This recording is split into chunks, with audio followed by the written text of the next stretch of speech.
Hello दोस्तों, नमस्ते, प्रणाम, राधे राधे। मैं कविता दो स्प्लेंडर अपने चैनल के माध्यम से एक देशभक्ति गाना लेके आए। दोस्तों, छोटा सा प्यारा सा मेरा गाना है, तो कमेंट बॉक्स में आप लोग जरूर बताना कि मेरा गाना कैसा है।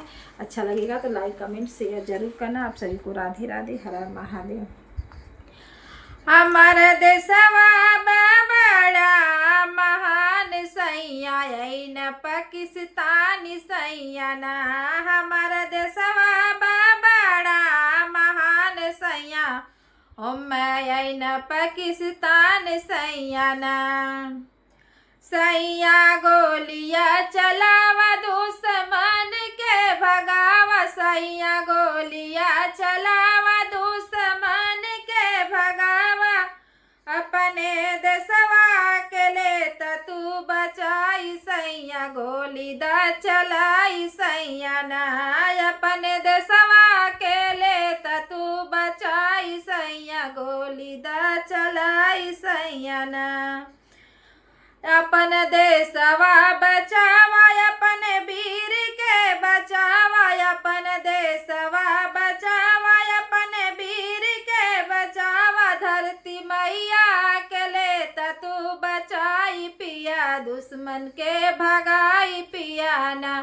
धरती मैया के दे तू जगाई पिया दुश्मन के भगाई पिया ना। धड़ धड़ गोलियां चलौता दुश्मन के मर गिरौता। धड़ धड़ गोलियां चलौता दुश्मन के मर गिरौता। पाकिस्तानियन के देता ललकारी पिया देश के बचाल पिया ना। पाकिस्तानियन के देता ललकारी पिया देश के बचाल पिया ना। हमारे देशवा बड़ा महान पिया न पाकिस्तानी पिया ना।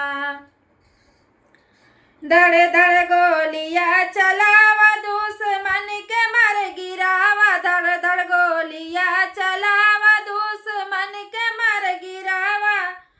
ले जा सीमा के पार करावा पिया देश के बचावा पिया ना। ले जा सीमा के पार करावा पिया देश के बचावा पिया ना। हमारे देशवा बड़ा महान पिया में न पाकिस्तानी पिया ना। हमारे देशवा बड़ा महान पिया में न पाकिस्तानी पिया ना। धड़ धड़ गोलियां चलावा दुश्मन के भगावा। धड़ धड़ गोलियां चलावा दुश्मन के भगावा। अपने वीरन के ले तू बचाई पिया दुश्मन के भगाई पिया ना। वीर जवानन के ले तू बचाई पिया दुश्मन के भगाई पिया ना। हेलो दोस्तों, राधे राधे।